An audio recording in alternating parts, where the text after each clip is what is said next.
Okay, so our first speaker today is Dr. Sherry Shen. Dr. Shen is a board certified breast medical oncologist who specializes in caring for patients with breast cancer. She's also a researcher with a focus on enhancing treatment effectiveness and tolerability for patients with hormone receptor positive breast cancer. She has led studies addressing the optimal treatment approach and management of common treatment toxicities or side effects, and she conducts clinical trials testing new treatment regimens for this disease. Also with us today is Dr. Tali Amir, who is a breast radiologist, and Dr. Anita Mamtani, a co-director for MSK's Lobular Breast Cancer Program, and we're going to hear from them later on in the program today. So without further ado, I'm going to introduce and welcome Dr. Sherry Shen. Does this look okay? Great. So thank you, Lauren, again for the introduction. This is what we're going to talk about today. I'm going to give a brief introduction to lobular breast cancer, what makes it unique, what is it. Dr. Amir is going to talk about screening and detection as it pertains to lobular breast cancer. And Dr. Mamtani is going to talk about surgical management considerations, and we will definitely leave time for questions and answers. So I'm just going to start by saying that breast cancer is the most commonly diagnosed cancer among women in the United States. Breast cancer affects 1 in every 8 women, which is around 12% of the population. And that translates to every 2 minutes, unfortunately, a new case of breast cancer being diagnosed in our country. So almost everyone knows someone who's been diagnosed with breast cancer. And approximately 30% of all cancer diagnoses are breast cancer. So I think this is a very common question among a lot of people is how can I reduce my risk of developing breast cancer?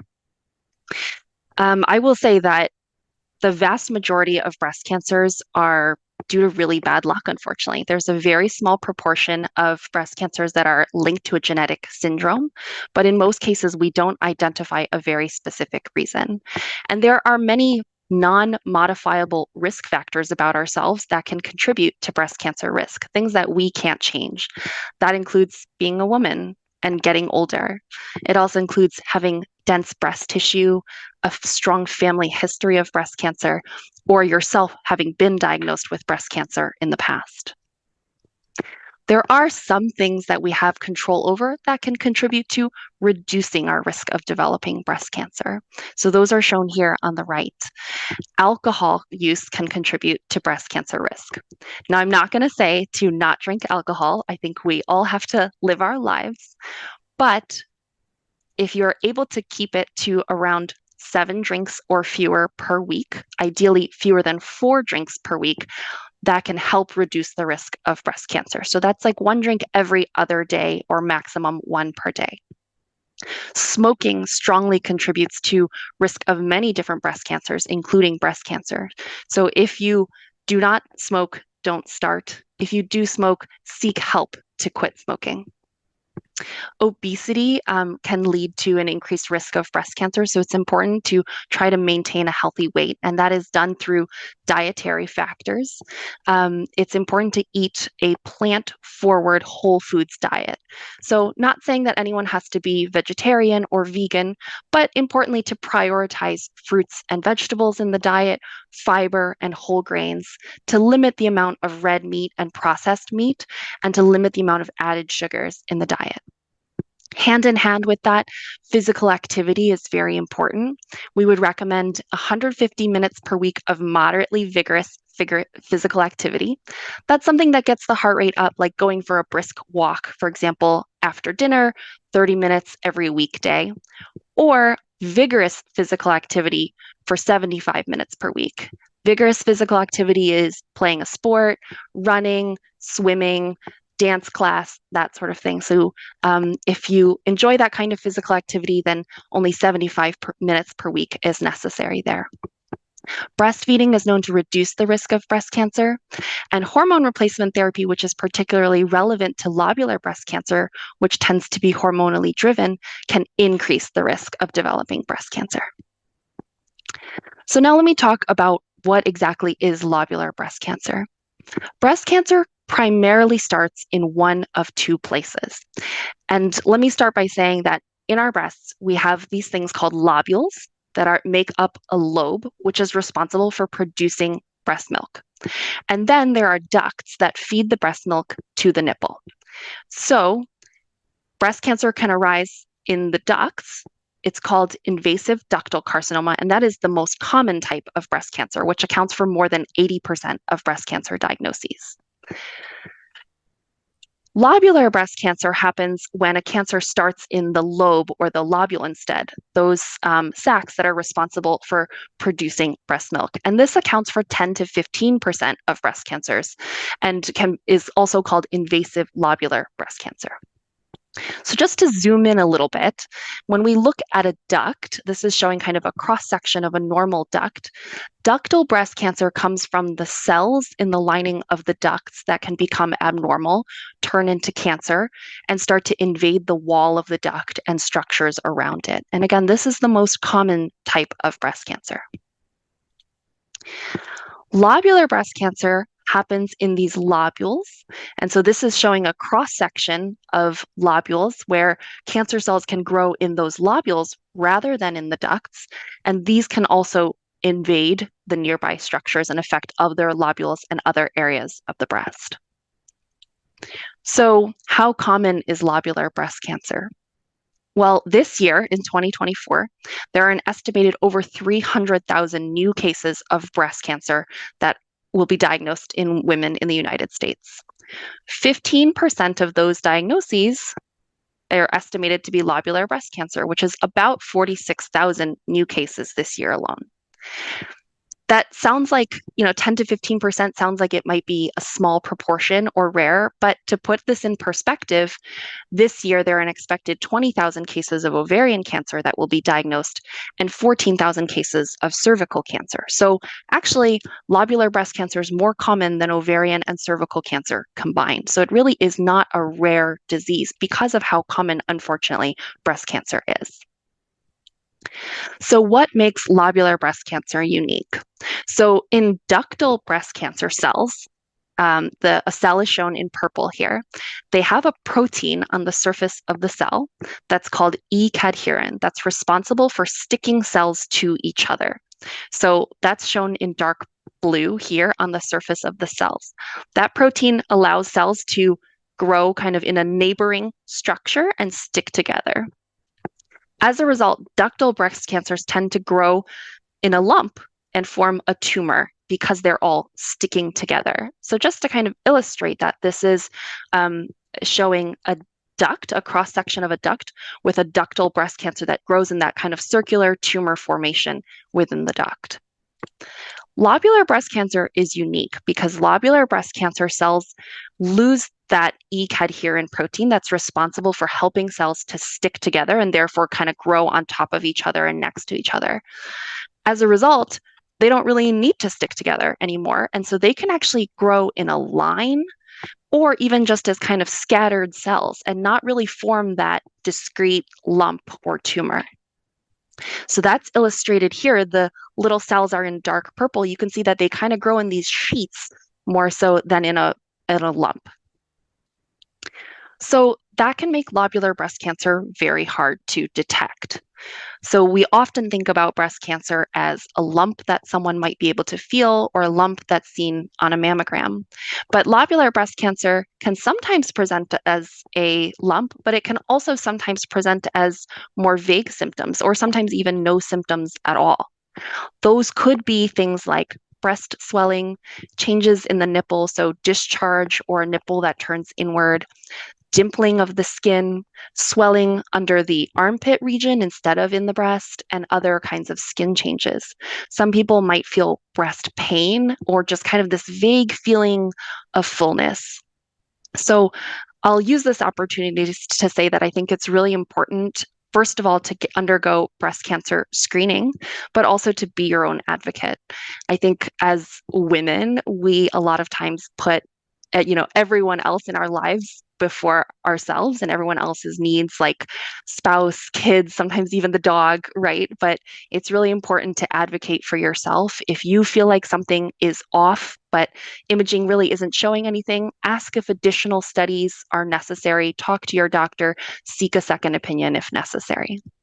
So because of this uniqueness of the lobular breast cancer not growing in a tumor, growing in those sheets, and therefore having symptoms that can sometimes be hard to detect or know are associated with breast cancer, unfortunately, lobular breast cancer can also sometimes be diagnosed at a later stage.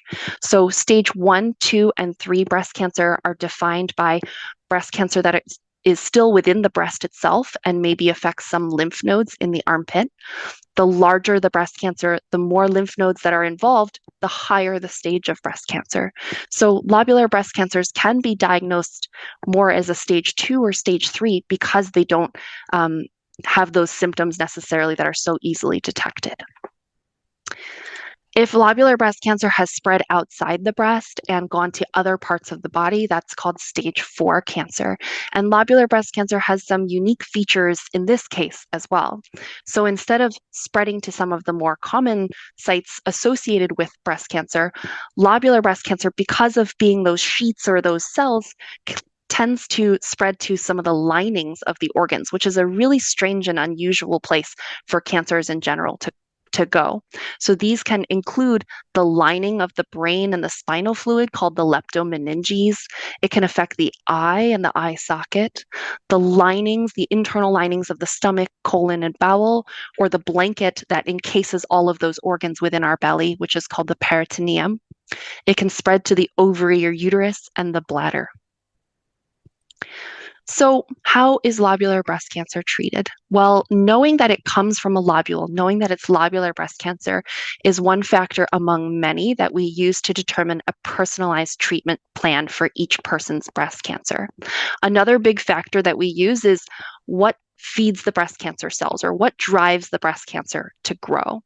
The things that we test for are the normal female hormones, estrogen and progesterone.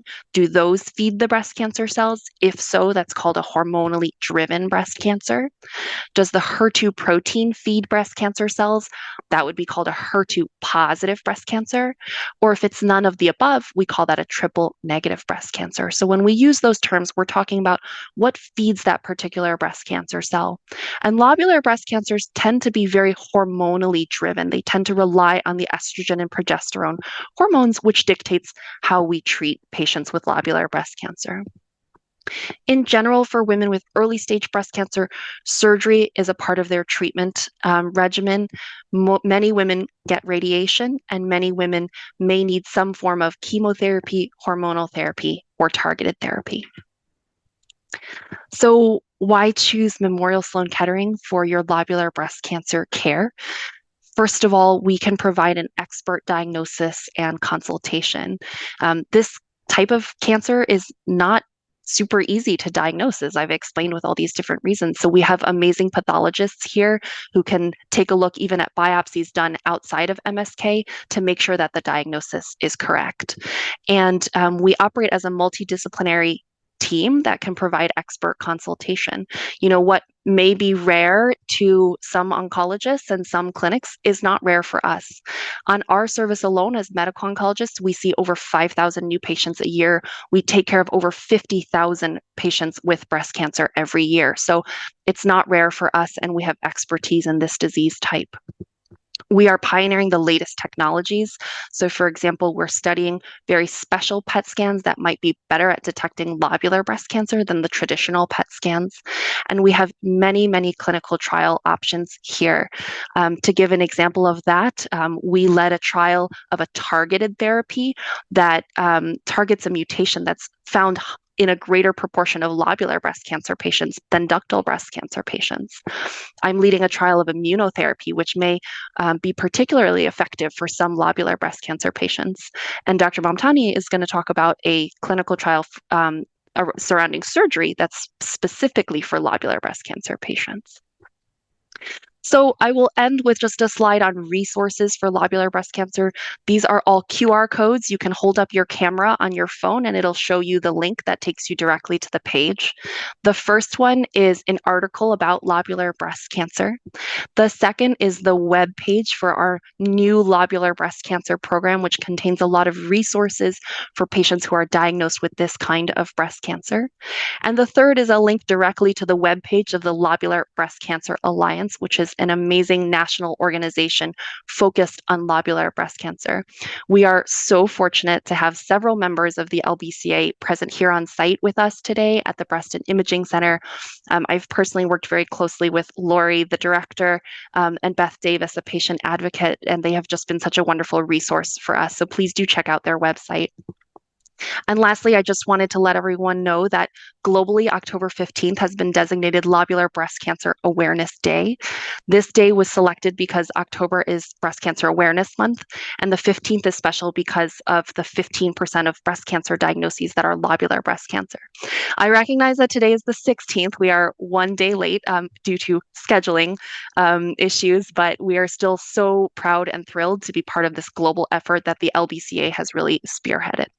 So thank you very much. I'll end there and turn it over to Dr. Amir. Thank you so much, Dr. Shen, for that really informative presentation. There was one question in the chat that I just wanted to draw your attention to. Sarah was asking about the lobular breast cancer focused clinical trial that you mentioned towards the end of your talk. Can you either just repeat the name, or what we'll do is we'll find the link for more information about that specific trial, and we'll drop it in the chat as well for everyone to find out. Absolutely. I can speak a little bit to that.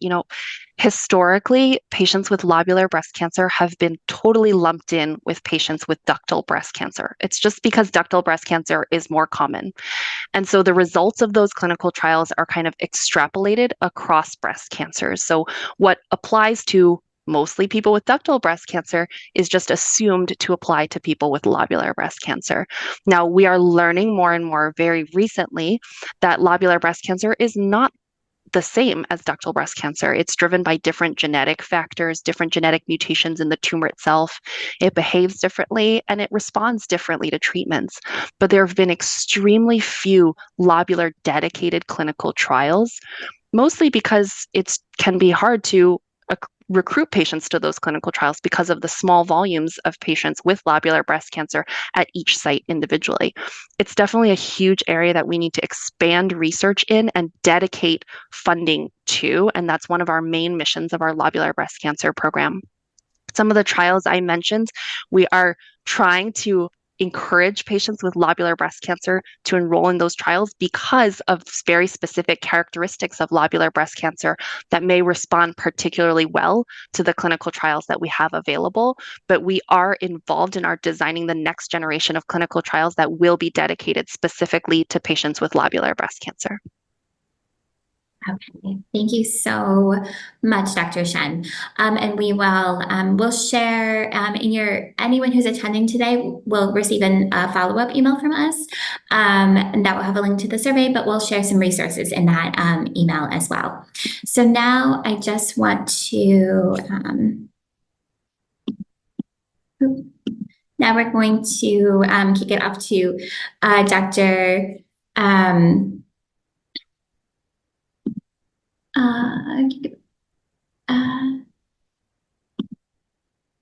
Okay. All right, there we are. So I just wanted to bring back up our slide to properly introduce all of our today's speakers. So our next panelist is Dr. Tali Amir, who is an assistant attending radiologist at Memorial Sloan Kettering, and she specializes in breast imaging. She received her medical degree from Robert Wood Johnson, Rutgers University, and completed her residency in diagnostic radiology at Johns Hopkins Hospital, followed by a fellowship in breast imaging at the Hospital of the University of Pennsylvania.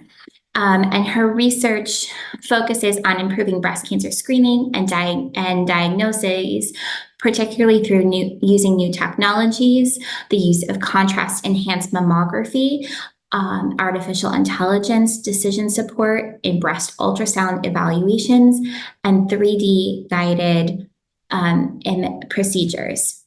So, and without further ado, I'd like to ask Dr. Amir to join us and begin sharing her presentation for today. Thank you so much.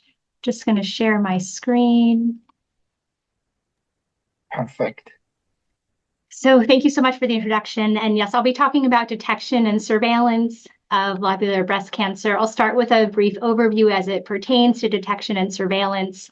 I'll talk about best screening practices, some of the challenges we face in detection and diagnosis, best surveillance, meaning after someone has completed treatment for invasive lobular carcinoma, how do we continue following them, and then a look into the future. So starting with that brief overview, as we just heard, invasive lobular carcinoma is the second most common type of breast cancer, accounting for about 10 to 15% of breast cancers. And it is often diagnosed at that larger tumor size, and also more commonly presents as multifocal disease, meaning that we see multiple tumors in the breast, and it also tends to recur later. When we talk about breast screening, the idea is to find breast cancer, to diagnose breast cancer in somebody who does not yet have any signs or symptoms of breast cancer. And to do that, we use annual mammography. And mammography has come a long way in the last 40 years. And currently, we predominantly use what's called digital breast tomosynthesis, or 3D mammography for screening. And when you have a mammogram, this is the image the radiologist sees. We get 2 images per breast. One is from above and below the breast, and the other is from the side on an angle. When we talk about screening women of average risk, those are women who have less than a 15% lifetime risk of breast cancer. And in these women, we recommend starting mammography at the age of 40. And there are 2D mammograms and 3D mammograms. We, like I said here, predominantly use 3D mammography for routine screening, and studies show particular advantage in women with dense breasts. And then, of course, we can also add on supplemental breast screening ultrasound in women with dense breasts. In those who have above average risk, we're referring to women who have either an intermediate lifetime risk of breast cancer, so 15 to 20% lifetime risk, or high risk, meaning greater than 20%. And in women with elevated risk, we can consider including a contrast study, meaning that the patient gets an IV and contrast is given, and then we either can obtain a mammogram or an MRI. Sometimes, of course, as Dr. Shen spoke about, women present with symptoms, and these can be quite variable. Sometimes women present with a lump, sometimes it's nipple symptoms like discharge and inversion, or skin changes like redness and thickening. And then we can start with mammogram as early as 30 years old. Often we'll include an ultrasound. And then we have those contrast studies I talked about, the contrast mammogram and MRI. So what are some of the challenges we face in detecting and diagnosing breast cancer? So I'm going to start here. You see 4 pictures of a mammogram. And as Dr. Shen spoke about, there's different types of tissue within the breast, and there's the fibroglandular tissue, which is what shows up as white on the mammogram. And then those dark gray or black areas are the fatty tissue, and all breasts have both of these types of tissue. And on the left, you see a breast that's almost entirely fatty, and on the far right, one that's much more dense. The challenge is that breast cancers are often, if they're presenting as a mass, are presenting as white. So I've drawn it a little white circle cancer here. And you can see on the leftmost picture, that white circle is quite obvious. But as we move to, let's say, the third picture where the breast becomes dense, that white circle becomes nearly invisible. And now with lobular breast cancer, sometimes the cancers present as a lump, but they actually can present very variable appearance. And again, as Dr. Shen spoke about, that single file nature of the cell growth is what can create this very variable appearance. So while sometimes we see a mass, we can also see distortion, which is a pulling, or an asymmetry, which is when we see tissue that just becomes more white or covers a larger area, but we don't actually see a discrete mass. So here's an example of what architectural distortion looks like in invasive lobular cancer. On the left is a 2D mammogram that would be read as completely normal. On the right is a 1 millimeter thin slice captured of a mammogram that's showing distortion. And I realize it's very subtle, but you can almost make out a bow tie appearance that's coming together centrally. That's an example of distortion as invasive lobular cancer. Here's an example of an asymmetry I spoke about, so no discrete mass. In the outer images, you can see an area of white that I circled that looks just like the other fibroglandular or white tissue in the breast. But over time, this area became larger. And again, no mass was seen, and nothing was seen on ultrasound in this area, but this area was biopsied given the change and showed invasive lobular cancer. Something that's really important, and that we work closely with our surgeons and medical oncologists and the entire team, is to really understand the extent of the disease in the breast. And this can be tricky in invasive lobular cancer if we feel like we don't see clearly the beginning and the end of the finding on imaging. And so that's when we may choose to bring in our contrast studies, like contrast mammography and MRI. And studies with MRI and invasive lobular cancer have shown that these MRIs before surgery can help identify additional disease in up to a quarter of patients. And everything, of course, is a risk-benefit analysis. And this is where the conversation with the patient and the team becomes really important to create a personalized plan. Here is an example of a patient who presented with a lump, and her mammogram had been stable for years, and this white that you see on the mammogram has been there for many, many years, and there was nothing concerning. Ultrasound was done of the area, and we did not see a discrete mass, but the tissue looked a little bit different. And so we decided to biopsy, and it showed invasive lobular cancer. Here's a perfect example of where the radiologist felt like we couldn't define the beginning and the ends of what we were seeing. And so contrast mammogram was performed. On the outside images, you can see the 2D mammogram, and on the inside images are the contrast mammogram. And the areas that are showing up really white are the areas that were involved with invasive lobular carcinoma. So you can see something that was nearly invisible on the 2D mammogram becomes very obvious on the contrast mammogram. Here's another example of a patient who had a normal screening mammogram, and on her screening ultrasound, there was a finding, a very small finding. And when we do an ultrasound, we turn our ultrasound probe in different projections because a mass should be a space-occupying lesion. And so when we twisted in one direction, we felt like we saw a mass. But when we turned our probe, the finding became almost invisible. We biopsied the area, and it showed invasive lobular cancer. And again, a perfect example of where, as a whole, the team felt like we couldn't really define the extent of disease with the imaging we had. And so MRI was obtained. And the image on the left here is probably the simplest to look at, where it's a three-dimensional image. And you can see that the left, the whole breast is lighting up, and the right, it's not. And that left, everything that's lighting up was the invasive lobular carcinoma. So we could much more clearly see the extent of disease on the MRI. Next is surveillance. So after someone's completed treatment for invasive lobular carcinoma, how do we continue keeping an eye on them and screening them? We use our same tools here. We have our 3D mammogram and ultrasound, and we may want to consider contrast mammography and MRI. This is a great example of why contrast mammography can be so helpful and reassuring. This is a patient who had a history of invasive lobular carcinoma and has had surgery, and those small white lines in the breast, those are the surgical clips. So this woman has dense breasts and a lot of post-surgical change. If you look at the middle two images, those are the contrast images, and you can see it's nearly completely black. Nothing is lighting up. So while the regular mammogram on the outside would have been read as normal, it's much more complicated exam to interpret. And if we look at those middle images, we can feel really reassured that we don't see anything concerning. Here's another example of a patient who had a lumpectomy for lobular cancer, and the outside normal standard mammogram would be read as negative or normal. But the middle two images show an enhancing mass just next to her lumpectomy bed.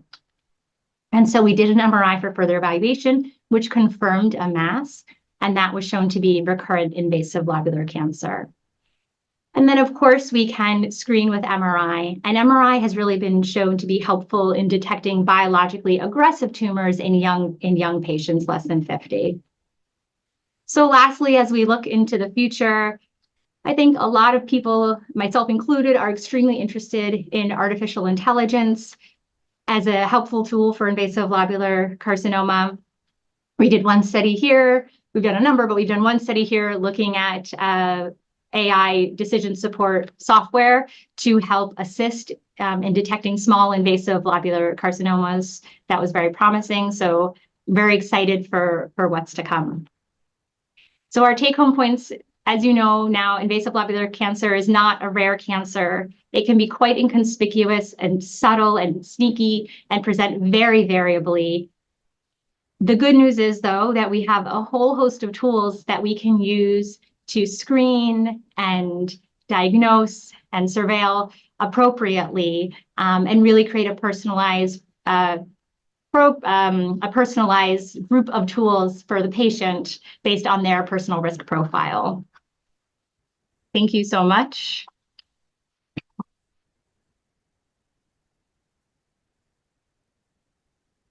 Hand it back to Lauren.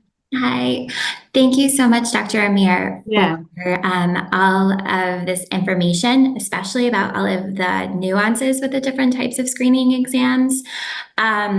One question I think that comes to mind, and I'm sure that a lot of people are hearing news about the new FDA requirements to be told that if you have it's now a requirement that you must be told you have dense breasts. But coverage can be uneven, and some women don't know about all of these different types of screening tests or how to ask for them. So what advice would you have for them, given that you've talked about all of these different types of screening that's available? How can women access them? Thank you. That's such a great question. So the new FDA change is wonderful, and also doesn't actually change too much for us here at Sloan Kettering, since our patients will know that they have been receiving notification of their breast density. And you're absolutely right. So I think it really depends on each patient and who their care team is. If you're already within a survivorship program here or with our surgeons and medical oncologists, this is a conversation that is already ongoing, and they should absolutely ask and say, my mammogram letter says that I'm dense. Can we talk about additional screening tests? Patients can also go to their primary care providers or their OBGYNs. They can ask for what's called a risk assessment, so that they can actually be given a lifetime risk percentage. And that number is really powerful to have, because that number can help guide which studies will be most appropriate. Everything is a risk-benefit analysis, and so the idea is to really create a catered, personalized plan for each patient that makes the most sense. Wonderful. Thank you so much for that advice. It can be really intimidating sometimes to talk to your provider. So I think this was really helpful in giving us the confidence to ask for what we need. And it's always, always okay to speak up and ask for a different type of screening if you feel it's appropriate for you, or ask what's appropriate for you. Absolutely. And you can always talk to the radiologist if you happen to be seeing them. We are there to help. Yes. All right. Wonderful. Okay. And so I just want to then get over to Dr. Anita Mamtani. So Dr. Anita Mamtani is a breast surgeon here at MSK, and as well as an assistant professor of surgery at the Weill Cornell Medical College, and is a co-director of the MSK Lobular Breast Cancer Program. She is also the surgical site director for our MSK Bergen location. She received her medical degree from the Jefferson Medical College, followed by her residencies in general surgery at Beth Israel Deaconess at Harvard Medical School. And she completed research and clinical fellowships in breast surgery here at MSK. Her research focuses on how to use different therapies and precise surgery techniques for every patient to improve their outcomes. And Dr. Mamtani is a lead investigator of a clinical trial evaluating a novel approach in upfront surgery for patients with early stage, node positive, HR positive, HER2 negative breast cancer. She is also very interested in understudied types of breast cancer, including invasive lobular breast cancer. So thank you so much. And I'm going to stop sharing my screen and bring Dr. Mamtani up. Welcome, Dr. Mamtani. Thank you so much. Let me get my slides up here.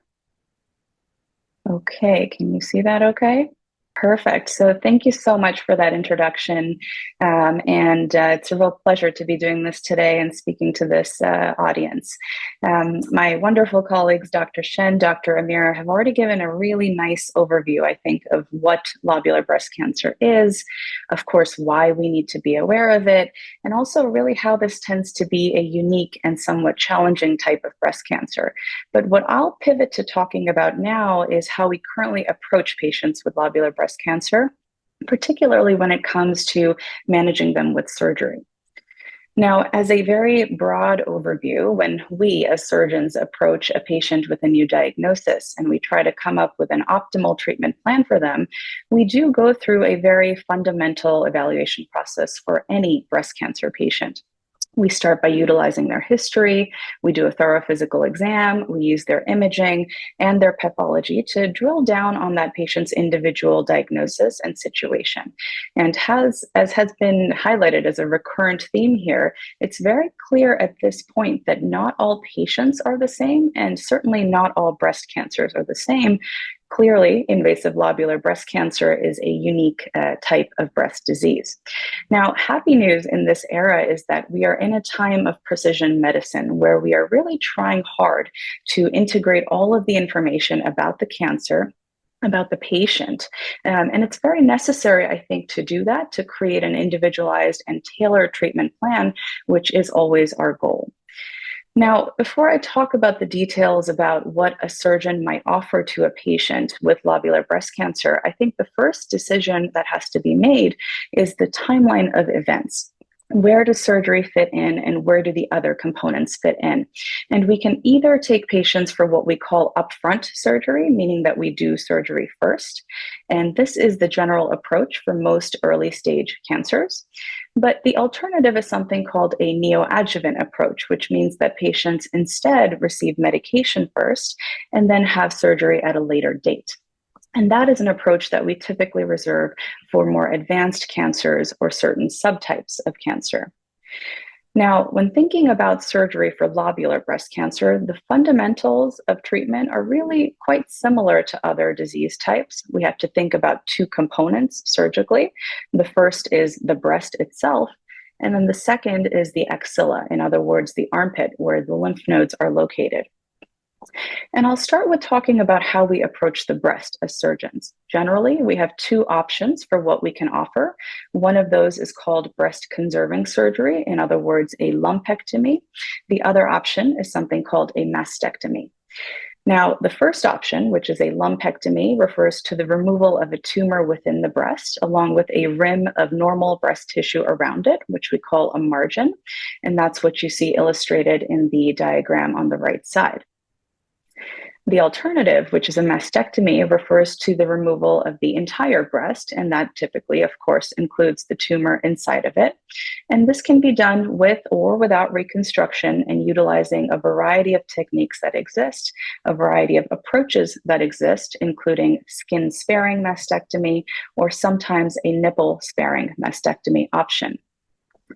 I have some photos shown here on the right side, which demonstrate these various mastectomy procedures, either when they're done without a reconstruction, which is shown on the top left, or when they're done with reconstruction using a variety of approaches shown on the bottom left and the far right side.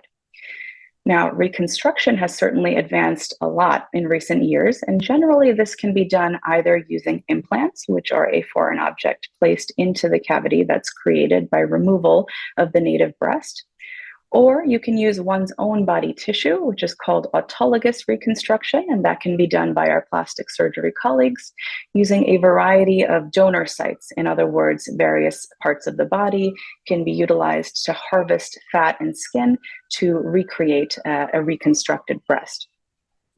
But I think the biggest question that many patients have is, how do we choose between these different types of surgery? What is the best option for me? And there are a number of different factors that are taken into consideration when we make that recommendation.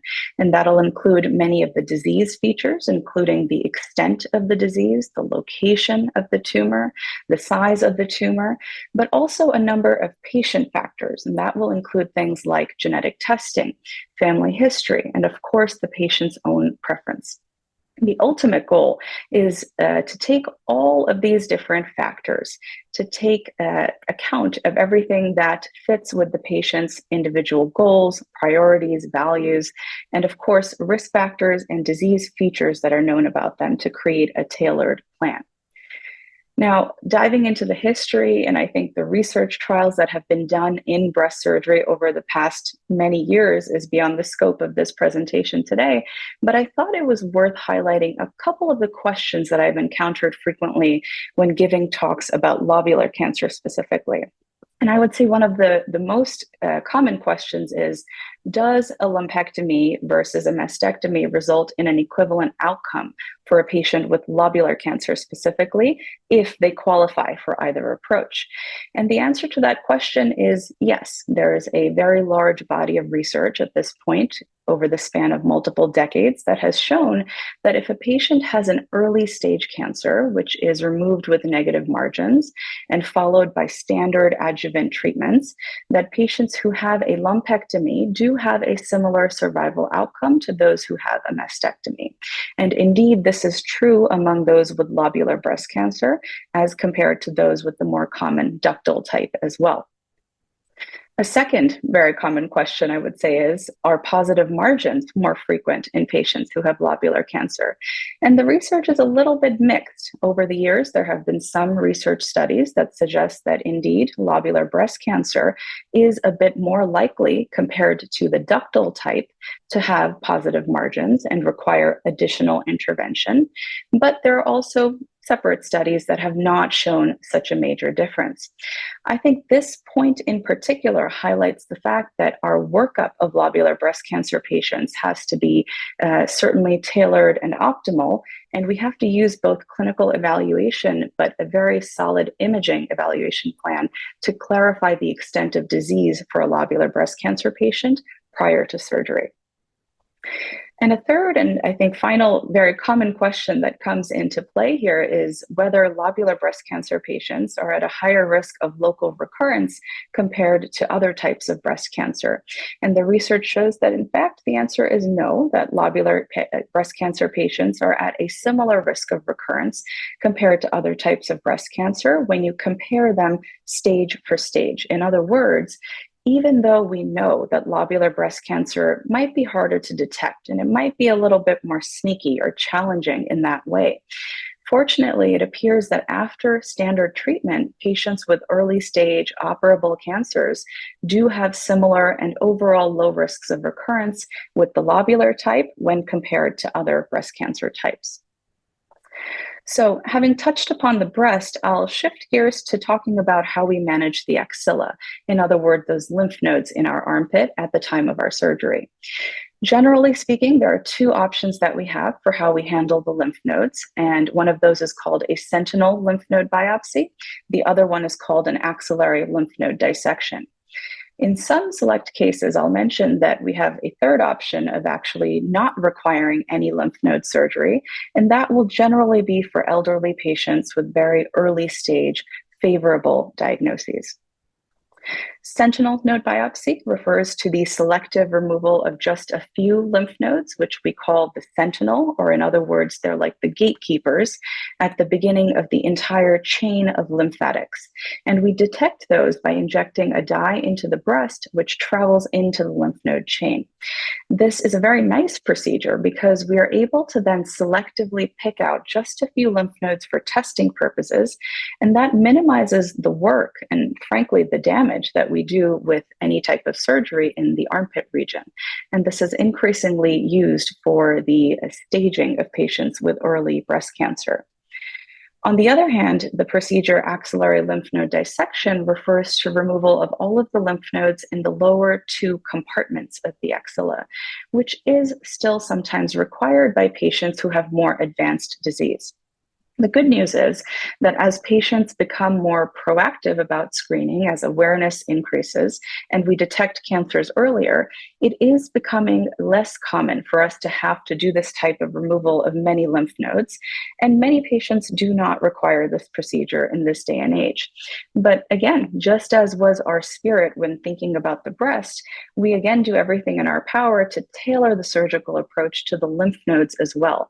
And the goal is to adequately and appropriately treat patients, but tailor the treatments so that we are adequately handling their disease, but minimizing any fallout from the interventions that we do. To round out this section, I'll address again two of the most common questions that I encounter when talking about lobular cancer and the lymph nodes. The first one being, do lobular patients more often have lymph node involvement? And here the research is a little bit mixed again, with some studies saying that possibly yes, lobular patients might have a slightly higher risk of lymph node involvement, but other studies indicating that it is on par with other disease types. And again, speaking to, I think, the necessary comprehensive approach to workup of any patient with lobular disease. Finally, maybe along the same lines, I'm often asked whether lobular breast cancer patients more often require an axillary dissection. In other words, do lobular patients more often need to have a large number of lymph nodes removed? And the research shows that actually the answer here is no, that when compared to patients with other types of breast cancer with a similar overall staging, lobular patients do not require an axillary dissection more often. And again, speaking to the fact that lobular cancers, although a little bit more challenging in some ways, happily do appear to have similar surgical outcomes that are on par with other breast cancer types. I like to cap off this whirlwind overview with saying that the fundamentals, I think, of how we surgically manage lobular cancer admittedly are very similar still to other breast cancer types. But as Dr. Shen and Dr. Amir have alluded to, there is significant research being done and in the works. We have new trials that are currently underway in terms of proposals and being put forth. And breast cancer detection and treatment is certainly evolving. I think for us, tailoring those medical treatments is going to be the next frontier, and understanding lobular breast cancer is really going to be the key on a very biologic basis. At the end of the day, the goals are going to be, we want to individualize treatment, we want to decrease the morbidity of the surgery, and of course, we want to achieve excellent cancer outcomes, but we want to improve the quality of life of our breast cancer survivors as well. And I think everyone here would agree that awareness about the disease and just recognizing and spreading the word on what we know about lobular breast cancer is a very important and essential starting point. So with that, thank you for being here. We're really happy to speak with you all and happy to take questions as they come.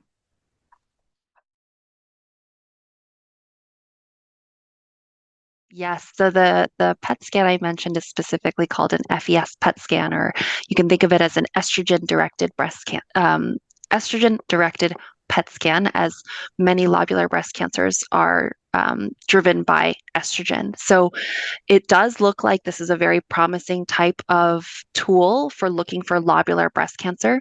The clinical trial that we're running here at MSK is for patients with metastatic lobular breast cancer to actually compare the regular PET scan, called an FDG PET scan, to the estrogen-directed PET scan and see if we're detecting more spots and therefore able to change our treatment and direct our treatment a little bit better.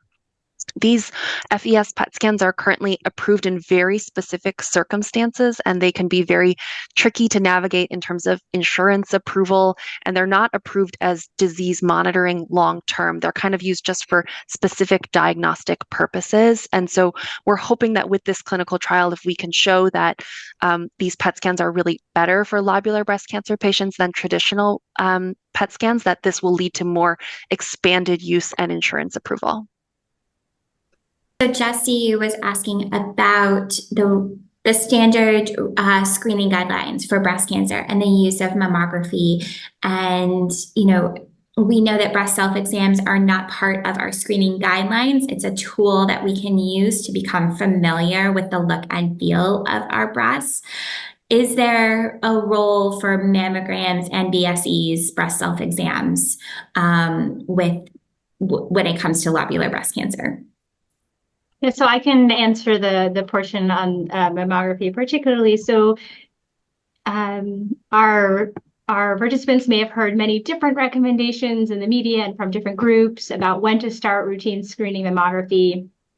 The American College of Radiology really promotes starting routine screening mammograms at the age of 40 if you're of average risk, your original question that you polled the group.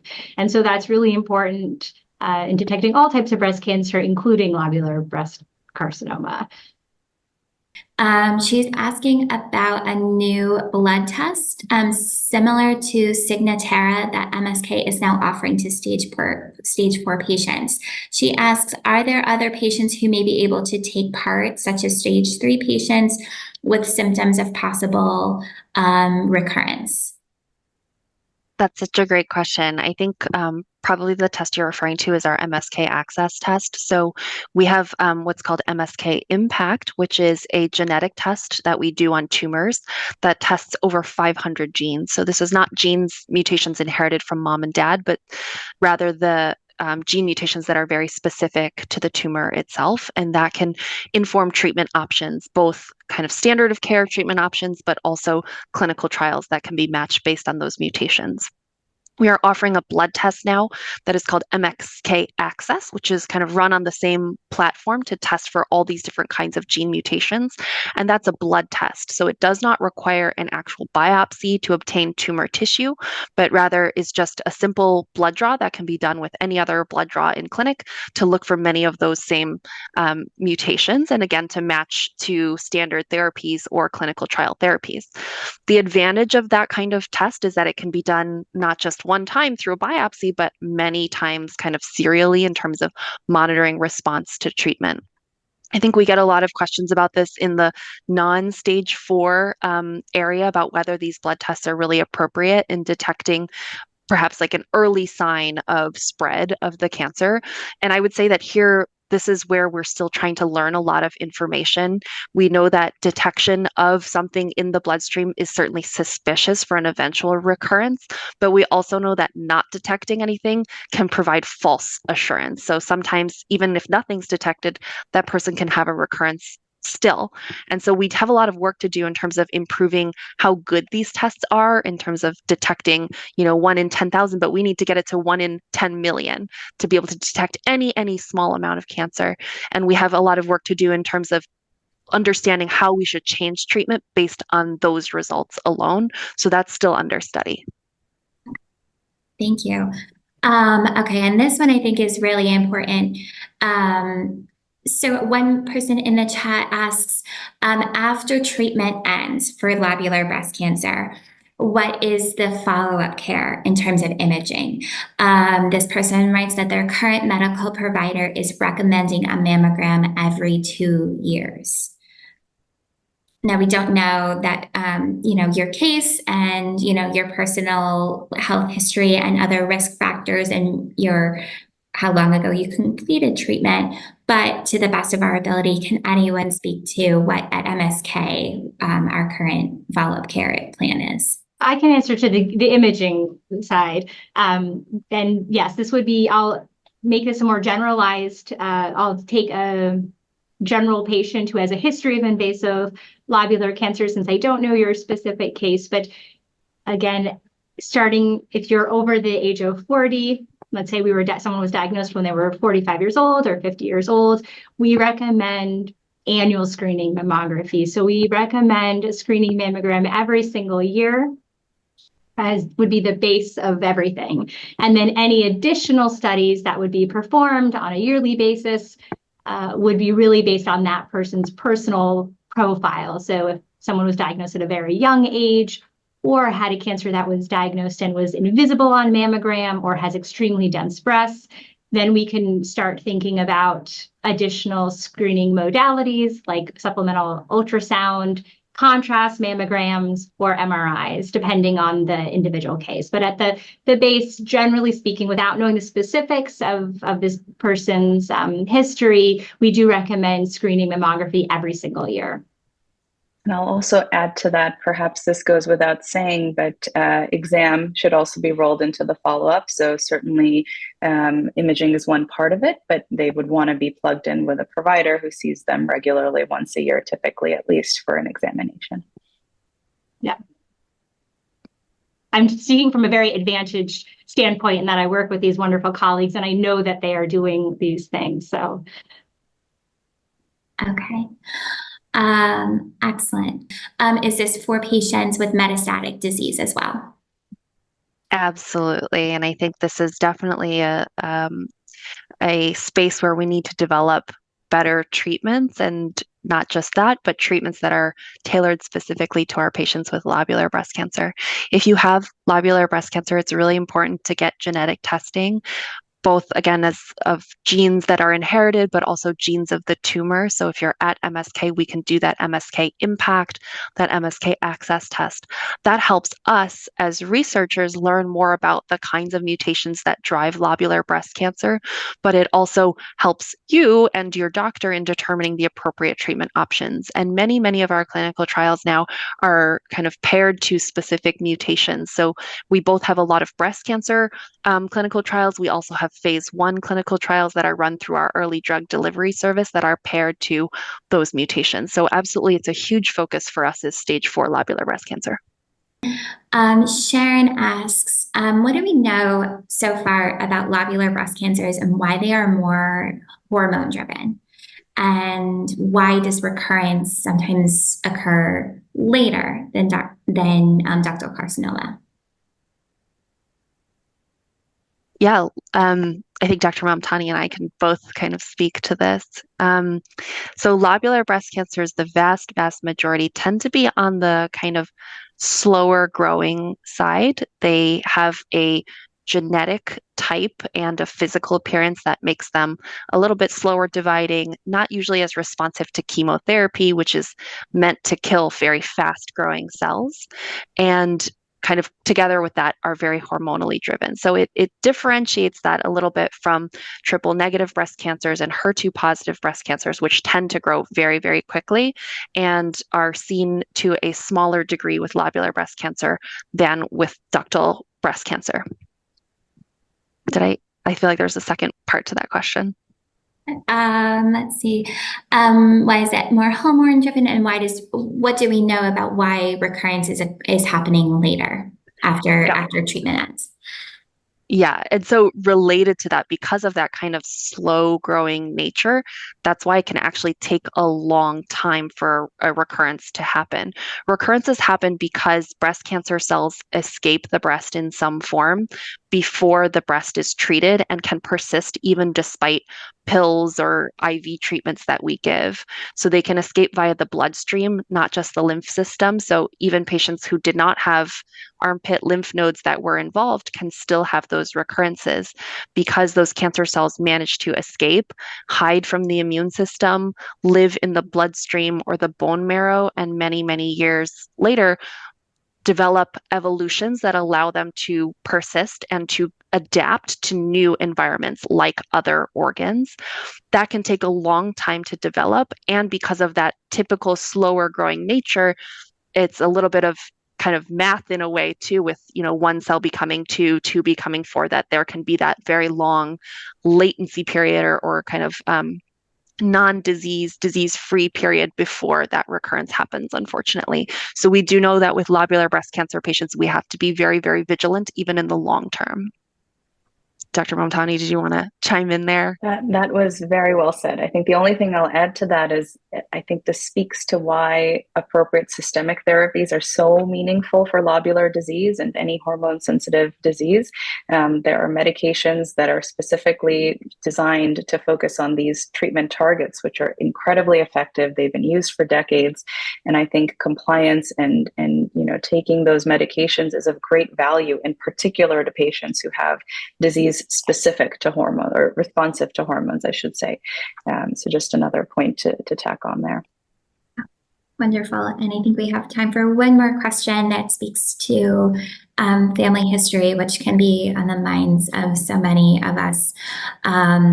So Janet shares that her mom had lobular breast cancer in situ, and she wants to know what does she need to know about her lifetime risk? So I think every patient is different. As we've said, it's hard to make a judgment call with limited data points here. But when we look at any patient with family history, we want to learn more about that history. We want to know about what age the parent or the family member was diagnosed, what other risk factors may be pertinent. And I think, as Dr. Amir has alluded to, we want to make an individualized screening plan. So if this individual had criteria that suggested she might be high risk for disease, or might meet criteria for genetic testing, might be found to have a genetic predisposition, these would be factors that we would use to tailor their screening plan. So I think I would suggest to anyone, actually, not just history or not, to kind of have a pulse on their own risk factors and talk with their doctors about what an appropriate screening plan would be.